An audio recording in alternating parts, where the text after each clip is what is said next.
Hello students, welcome to all Bangla education tips YouTube channel. আজকে এই ভিডিওতে আমাদের আলোচ্য বিষয় দশম শ্রেণীর প্রথম পর্যায়ক্রমিক মূল্যায়ন 2025-এর বাংলা বিষয়ের সিলেবাস ও সাজেশন নিয়ে। দেখে নাও সিলেবাসটি। প্রথম পর্যায়ক্রমিক মূল্যায়নের শুরুতেই রয়েছে গদ্য থেকে তোমাদের থাকছে জ্ঞানচক্ষু, প্রবন্ধ থাকছে হারিয়ে যাওয়া কালি কলম। পদ্য থেকে তোমাদের পড়তে হচ্ছে আয় আরও বেঁধে বেঁধে থাকি, আফ্রিকা, অসুখী একজন। সহায়ক পাঠ তোমাদের কোনির 1 থেকে 31 পাতা পর্যন্ত প্রশ্নোত্তরগুলো ভালো করে খুঁটিয়ে পড়তে হবে। ব্যাকরণ ও নির্মিতি থেকে থাকছে কারক ও অকারক সম্পর্ক এবং অনুবাদ। তাহলে এই হলো তোমাদের প্রথম পর্যায়ক্রমিক মূল্যায়ন 2025 দশম শ্রেণীর বাংলা সিলেবাস। এই সিলেবাসটি তোমরা ভালো করে রেডি করতে হবে। তার জন্য কিছু গুরুত্বপূর্ণ প্রশ্ন।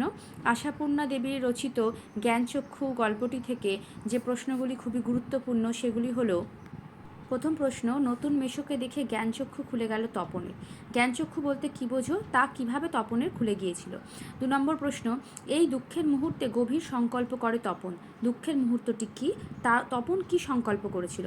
তৃতীয় প্রশ্ন, এমন অলৌকিক ঘটনাও ঘটে, কোন ঘটনাকে অলৌকিক বলা হয়েছে, একে অলৌকিক বলার কারণ কী?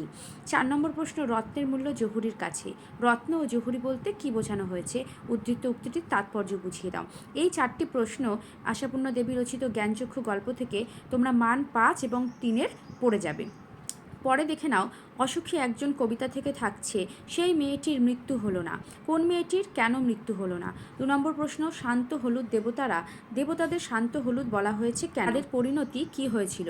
তৃতীয় প্রশ্ন, তারপর যুদ্ধ এলো। পাঠ্য কবিতায় কবি যুদ্ধের যে আশ্চর্য, করুণ ও মর্মস্পর্শী ছবি এঁকেছেন তা নিজের ভাষায় আলোচনা করো। চতুর্থ প্রশ্ন, অসুখী একজন কবিতাটির নামকরণের সার্থকতা বিচার করো। এবং 5 নম্বর প্রশ্ন থাকছে, তারা আর স্বপ্ন দেখতে পারল না।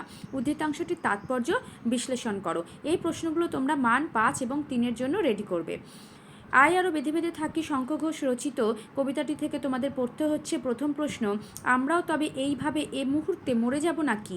এ শঙ্কার হেতু কি? হেতু হচ্ছে কারণ। হেতু কথাটির অর্থ হচ্ছে কারণ, অর্থাৎ এ সংখ্যার কারণ কি, এটি এখানে বিশ্লেষণ করতে হবে। 2 নম্বর প্রশ্নে বলছে, আয় আরও বেঁধে বেঁধে থাকি, কবির এই আমন্ত্রণের কারণ কি? অর্থাৎ কবিতাটিতে কবি কেন সকলকে আয় আরও বেঁধে বেঁধে থাকার আমন্ত্রণ জানিয়েছেন সেটি বিশ্লেষণ করতে হবে। তৃতীয় প্রশ্ন, আমাদের ইতিহাস নেই, কে কেন কথা বলেছেন, অথবা এমনই ইতিহাস। উদ্ধৃতাংশটির তাৎপর্য বিশ্লেষণ করো। এই দুটো প্রশ্নের উত্তর কিন্তু একই হবে। 4 নম্বর প্রশ্ন দেখো, আমাদের শিশুদের সব বলতে বক্তা কী বুঝিয়েছেন? সব শব্দটির অর্থ কী?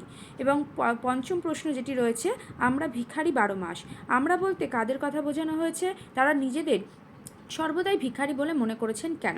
তাহলে আয় আরও বেঁধে বেঁধে থাকি থেকে এই প্রশ্নগুলো তোমরা মান 5 এবং 3 জন্য কিন্তু অবশ্যই রেডি করে যেও। চলে আসছি পরের কবিতা আফ্রিকা। রবীন্দ্রনাথ ঠাকুর রচিত আফ্রিকা কবিতা থেকে কোন প্রশ্নগুলি তোমাদের জন্য গুরুত্বপূর্ণ সেগুলি ভালো করে দেখে নাও। প্রথম প্রশ্ন, সেই হোক সভ্যতার শেষ পূর্ণবাণী। সভ্যতার শেষ পূর্ণবাণীটি কী, বিষয়টি ব্যাখ্যা করো। দ্বিতীয় প্রশ্ন, এলো ওরা লোহার হাতকড়ি নিয়ে, ওরা কারা? পংক্তিটির তাৎপর্য বিশ্লেষণ করো। তৃতীয় প্রশ্ন, চিরচিহ্ন দিয়ে গেল তোমার অপমানিত ইতিহাসে, কাকে কথা বলা হয়েছে? কিভাবে তার অপমানিত ইতিহাসে চিরচিহ্ন মুদ্রিত হলো?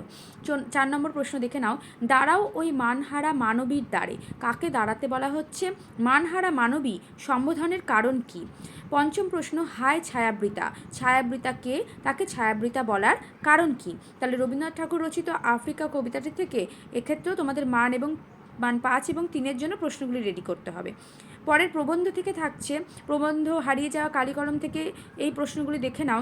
প্রথম প্রশ্ন, জন্ম নিল ফাউন্টেন পেনের জন্মবৃত্তান্তটি উল্লেখ করো। 2 নম্বর প্রশ্ন, আমরা কালিও তৈরি করতাম নিজেরাই, কালি তৈরির পদ্ধতি সম্পর্কে যা জানো লেখো। 3 নম্বর প্রশ্ন, মোগল দরবারে একদিন তাদের কত না খাতির, কত না সম্মান, তাদের বলতে কাদের কথা বোঝানো হয়েছে? তাদের খাতির এবং সম্মানের পরিচয় দাও। চতুর্থ প্রশ্ন, কালির কলমের প্রতি ভালোবাসা হারিয়ে যাওয়া কালি কলম প্রবন্ধে কিভাবে ফুটে উঠেছে তা আলোচনা করো। তাহলে হারিয়ে যাওয়া কালি কলম এই প্রবন্ধটি থেকে তোমাদের এই মান 5 জন্য কিন্তু এই প্রশ্নগুলো খুব ভালো করে রেডি করে ফেলতে হবে। এবার চলে আসছি কোনি থেকে গুরুত্বপূর্ণ প্রশ্নে। দেখে নাও প্রথম প্রশ্ন, বারুণীর দিন গঙ্গার ঘাটের দৃশ্য বর্ণনা করো। প্রশ্ন থাকছে জুপিটার ক্লাবে ক্ষিতীশের বিরুদ্ধে আনা অভিযোগগুলি কী ছিল? এগুলির উত্তরে ক্ষিতীশের বক্তব্য কী ছিল? তৃতীয় প্রশ্ন কোনির পারিবারিক জীবনের পরিচয় দাও। চতুর্থ প্রশ্ন কোনি উপন্যাস অবলম্বনে সাঁতার প্রশিক্ষক ক্ষিতীশ সিংহের চরিত্র সম্পর্কে আলোচনা করো। 5 নম্বর প্রশ্ন ওইটাই তো আমি রে, যন্ত্রণাটাই তো আমি, বক্তা কে? উক্তিটির তাৎপর্য বিশ্লেষণ করো। এবং ষষ্ঠ প্রশ্ন হচ্ছে ফাইট কোনি ফাইট, সাধারণ মেয়ে থেকে চ্যাম্পিয়ন হয়ে উঠতে গিয়ে কোনিকে কী ধরনের ফাইট করতে হয়েছিল নিজের ভাষায় লেখো। তাহলে এই হলো তোমাদের প্রথম পর্যায়ক্রমিক মূল্যায়নের জন্য গদ্য পদ্য এবং সহায়ক পাঠ কোনি থেকে এবং প্রবন্ধ থেকে গুরুত্বপূর্ণ মান 5 এবং 3-এর প্রশ্ন উত্তর। তোমরা এই প্রশ্নগুলি ভালো করে রেডি করো। এই প্রশ্নের উত্তরগুলি নির্বাচন করতে গিয়ে তোমাদের কোনো রকম অসুবিধা হলে আমাকে কমেন্টে জানিও, আমি উত্তরগুলো তোমাদের জন্য প্রস্তুত করে দেবো।